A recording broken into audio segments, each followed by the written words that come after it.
तो यार भाई लोग कैसे हो सब। आज की वीडियो में हम बात करने वाले हैं डीमन स्लेयर सीजन 2 के एपिसोड 1 के बारे में, जो कि फाइनली आ चुका है। लेकिन वीडियो में आगे बढ़ने के पहले मुझे आप लोग ये बात बताओ कि नहीं, ये क्या बात हुई आखिर। पहले इन लोगों ने डीमन स्लेयर मुजेंट ट्रेन आग के नाम पे हमारा काट दिया। फिर उसके बाद जब आज के दिन डीमन स्लेयर सीजन 2 आने वाला था तो इन लोगों ने 44 मिनट का एपिसोड डाल दिया।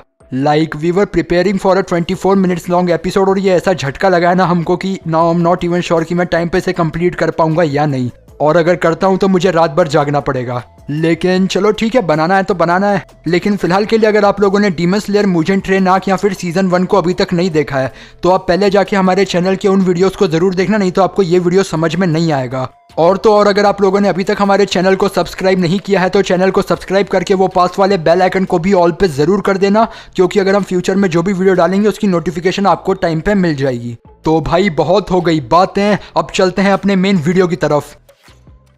Push myself to my limits, I'm in it to win it. Forget the beginning, it's now that you're living. Don't be forgiven, don't fear what you're missing. A mind like a killer, you need to be driven. 10 steps ahead, you prepared in the head. Think this shit through or just wing it instead. I'm tired of working so hard for this bread. I'm hungry as fucking fucked up in the head. I'm sick of these lazy bums, they all get nothing done. Waiting to have someone take care of everyone. I don't need anyone, this shit ain't any fun. It takes hard work to make yourself a penny, son. Episode की शुरुआत में हमें Muzan किबुत्सुची को रात में library से उसके घर में जाते हुए दिखाया जाता है, जहाँ पे वो एक फैमिली के साथ एज एन एडॉप्टेड चाइल्ड रह रहा है। वहाँ पे उसकी जो सो कॉल्ड फैमिली होती है वो काफ़ी खुशी के साथ उसके बारे में बात कर रहे होते हैं, और बातों ही बातों में उसके पापा के मुंह से ये निकलता है कि मुजान को एक स्किन डिसीज़ है जिसकी वजह से वो दिन में बाहर नहीं निकल सकता।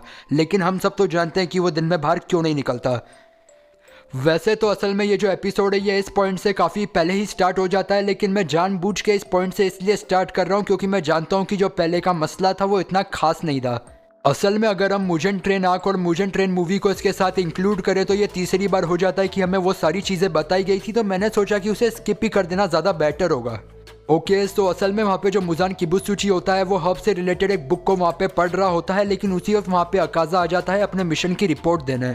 असल में जो मुजान किबुत्सुची है उसने अकाजा से एक हब को मंगवाया था, लेकिन उसे मंगवाने की जगह वो अपनी रिपोर्ट में कहता है कि उसने हाशिरा रेनगोकू को जान से मार दिया है। लेकिन यहाँ पे अकाजा के मुंह से इस न्यूज़ को सुनने के बाद जो मुजान किबुत्सुची होता है वो खुश होने की जगह और ज़्यादा गुस्सा हो जाता है, और साथ ही साथ अकाजा को कहता है कि अगर तुम्हें लगता है कि एक हाशिरा को मार देना मेरे लिए हब्स लाने से ज़्यादा इंपॉर्टेंट है तो तुम्हें बहुत ही गलत लगता है। फिर इसके बाद जो मुजान होता है वो अगाजा पे गुस्से में अपनी बस एक फिंगर को पॉइंट करता है, जिसके बाद अगाजा पूरी तरीके से कांपने लगता है, उसकी पूरी बॉडी से खून बाहर गिरने लगता है और उसकी हालत बहुत ही ज़्यादा ख़राब हो जाती है। मतलब यहाँ पे हम इमेजिन कर सकते हैं कि मुजान किबुत्सुची में कितनी ज़्यादा पावर हो सकती है, क्योंकि जो हाशिरा रेनगोकू है उसने अगाजा से फाइट करते वक्त अपनी सारी एबिलिटीज़ को दाव पे लगा दिया और उसके बाद भी उसे अपनी जान को खोना पड़ा। लेकिन यहाँ पे जो मुजान है वो बस अपनी एक फिंगर की हेल्प से उसकी 12 बजा रहा है। इसके बाद हमें अकाजा पे मुजान के गुस्सा होने की असली वजह का पता चलता है, जिसमें मुजान उसे कहता है कि मैंने तुम्हें डीमन स्लेयर की पूरी स्पीशीज़ को ख़त्म करने का कहा था और तुम एक हाशिरा को मार के खुश हो रहे हो।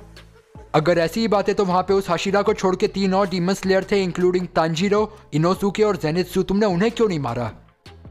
अल्टीमेटली मुजान यहाँ पे अकाजा की काफ़ी ज़्यादा बेइज्जती कर देता है, जिसके बाद अकाजा बहुत ही गुस्से में वहाँ से जाता है और तांजीरो की स्वॉर्ड को तोड़ देता है, और जो मुजान के सो कॉल्ड फादर होते हैं वो उसे बुलाते हैं उसी वक्त।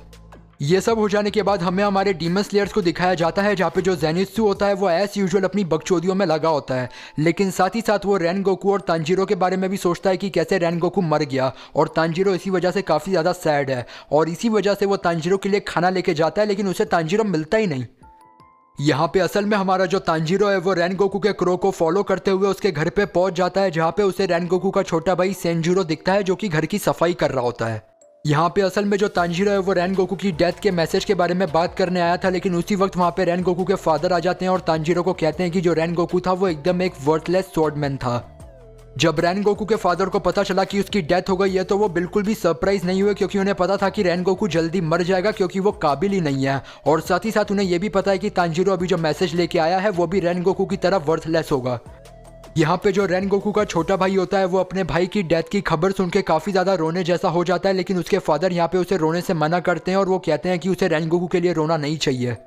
लेकिन इसके बाद जब रेनगोकू के फादर को पता चलता है कि तांजीरो डीमन स्लेयर कॉर्प से आया है तो वो उसके सामने किसी सन ब्रीदिंग फॉर्म का जिक्र करते हैं और उस पर अटैक करने लग जाते हैं बिना किसी वजह। तांजीरो पे अटैक करने के बाद रेनगोकू के फादर वहाँ पे जिक्र करते हैं कि जो तांजीरो की ईयररिंग है वो सन ब्रीदिंग फॉर्म को सिंबलाइज करती हैं और वो सबसे पहला फॉर्म था जो इन्वेंट किया गया था। और उसके बाद बाकी के फॉर्म्स इन्वेंट हुए जैसे कि फ्लेम ब्रीदिंग और वाटर ब्रीदिंग जो कि तांजीरो यूज़ करता है। अब हम यहाँ पे ये चीज़ तो काफ़ी अच्छे से जानते हैं कि तांजीरो यहाँ पे रेनगोकू की डेथ के बारे में बात करने तो आया ही था, साथ ही साथ वो अपने क्लैन और अपने फादर के बारे में भी जानना चाहता था जो कि उसे जानने को मिल गया। फिर यहाँ पे जो तांजीरो है वो रेनगोकू के फादर को कहता है कि मुझे खुद ये बात नहीं पता थी, लेकिन उसके फादर उस पर यकीन नहीं करते और उसे मारने लग जाते हैं और लगातार मारते जाते हैं। तांजीरो यहाँ पे ये भी सोचता है कि अगर वो इतना ज़्यादा स्ट्रॉन्ग था तो वो रेनगोकू को चाह के भी क्यों नहीं बचा पाया और इस वजह से वो काफ़ी ज़्यादा फ्रस्ट्रेटेड हो जाता है। ऊपर से यहाँ पे जो रेनगोकू के फादर हैं वो भी लगातार तांजीरो को मारे जा रहे थे, जिस वजह से वो काफ़ी ज़्यादा फ्रस्ट्रेटेड हो जाता है और इसी वजह से वो उन्हें कस के एक बहुत ही ज़ोर का हेडबट मारता है, जिसके बाद उनकी हालत ख़राब हो जाती है। लेकिन अल्टीमेटली यहाँ पे इतनी ज़्यादा भसड़ हो जाने के बाद सारी चीज़ें शांत होती हैं, जिसके बाद जो रेनगोकू के फादर होते हैं वो तो कहीं और चले जाते हैं और तांजीरो से एक मुंह बात नहीं करते हैं। लेकिन जो तांजीरो होता है वो रेनगोकू के छोटे भाई से माफ़ी मांगता है और उसके साथ चाय पीने लग जाता है।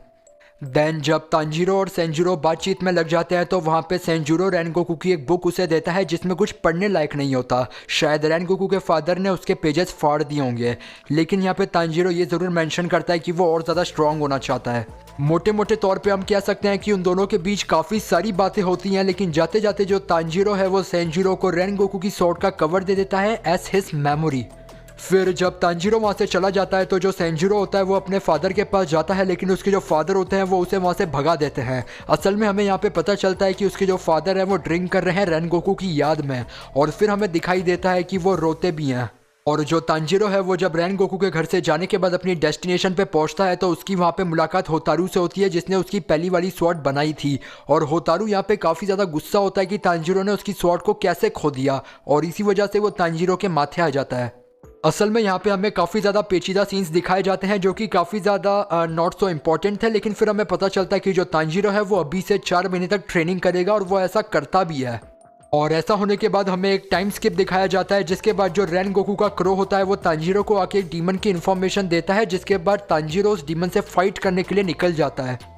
फिर तांजीरो जब नेजुको के साथ उस डीमन के पास पहुंचता है तो यहाँ पे काफ़ी बढ़िया हमें एक फ़ाइट देखने के लिए मिलती है, लेकिन वो फाइट हम आपको नहीं दिखा पाएंगे, वो आपको जाके देखनी ही होगी। अगर हमने दिखा दी तो हमको स्ट्राइक मिल जाएगी।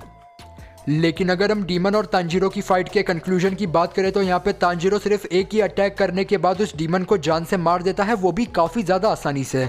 यहाँ पे हम देख सकते हैं कि तांजीरो पे 4 महीने की ट्रेनिंग का फ़र्क पड़ा है। देन डीमन को डिफीट करने के बाद जो तांजीरो है वो अगले दिन वापस से डीमन स्लेयर कॉर्प्स में जाता है, जहाँ पे उसे एक आदमी कुछ बच्चियों को ज़बरदस्ती अपने साथ ले जाता हुआ दिखता है। यहाँ पे जो तांजीरो होता है वो बीइंग द गुड गाय उन बच्चियों को बचाने की कोशिश करता है, लेकिन बाद में उसे पता चलता है कि वो जो आदमी है वो तो असल में एक हाशिरा है, और एक हाशिरा को रोकने के लिए वो क्या ही कर लेगा। यहाँ पे अगेन काफ़ी ज़्यादा फालतू बातचीत होती है, तो मैं आप लोगों को बिल्कुल काम की बात बता देता हूँ कि वो जो हाशिरा होता है वो असल में एक मिशन पे जा रहा होता है। तांजीरो को जैसे ही पता चलता है कि वो हाशिरा एक बड़े से मिशन पे जा रहा है तो वो उसे कन्वेंस कर लेता है कि वो अपने साथ तांजीरो, इनोसुके और जेनित्सु को भी ले जाए, और वो भी मान जाता है। यहाँ पे हम कह सकते हैं कि डीमन स्लेयर सीजन 2 की जो स्टोरी है वो इसी हाशिरा के अराउंड रिवॉल्व करने वाली है। वैसे तो मैं नहीं जानता कि इस एपिसोड को इतना बड़ा बनाने का क्या सेंस था, क्योंकि इसमें काफ़ी ज़्यादा फालतू चीज़ें इंक्लूड की गई थी, बट हम क्या कर सकते हैं, हमारी कौन ही सुनेगा। तो बस यार भाई लोग, आज के हमारे इस वीडियो को हम यहीं पे समाप्त कर देंगे, जिसके बाद हम डीमन स्लेयर सीजन 2 एपिसोड 1 को एक्सप्लेन कर चुके हैं। वैसे तो आई डोंट थिंक मुझे आप लोगों को ये चीज़ वापस से बार बार बताने की ज़रूरत है, लेकिन फिर भी मैं आपको बता देता हूँ कि इसका जो नेक्स्ट एपिसोड है वो आएगा अगले संडे को। अगर आपको ये वीडियो पसंद आया तो आप इस वीडियो को लाइक करो, अपने जैसे और एनिमे फैंस के साथ शेयर करो। अगर आप लोगों ने अभी तक हमारे YouTube चैनल को सब्सक्राइब नहीं करा है तो चैनल को सब्सक्राइब करके वो पास वाले बेल आइकन को ऑल पे ज़रूर कर देना भाई। अगर आप लोग हमसे पर्सनली कनेक्ट करना चाहते हैं तो आप हमारे इंस्टाग्राम हैंडल को फॉलो कर सकते हैं एंड हमारे डिस्कॉर्ड सर्वर को ज्वाइन कर सकते हैं। एंड फाइनली अगर आप लोग हमारे चैनल को फाइनेंशियली सपोर्ट करना चाहते हैं तो आप लोग हमारे चैनल को ज्वाइन करके एक स्पेशल मेंबर बन सकते हैं एंड कुछ एडिशनल बेनिफिट्स पा सकते हैं। तो बस यार भाई, आज के इस एनिमे रिव्यू वीडियो को हम यहीं पे समाप्त कर देते हैं और हम मिलेंगे अपने अगले वीडियो में। तब तक के लिए बाय। ये कलम कागज को रास नहीं है, बादल से राना लेकिन मेरे पास जहाज नहीं है। खोली किताब दुनिया से रखे कोई राज नहीं है, बाज क्यों आए जब उंगली उठाना लाजमी है। दिल को कुर्बान किए, अपनों को पहचान दिए, साथ पूरी आर्मी है, रैप के लिए जान दिए। जो के गवा रहना, तलहा तू गवाए ना, ये सब बीमार थे, हमसे कहते थे दवा देना। सूखा ये गला मेरा, प्यासे खड़े स्टेज पे, दुनिया वाले देखते पर हम तो खाली पेट थे।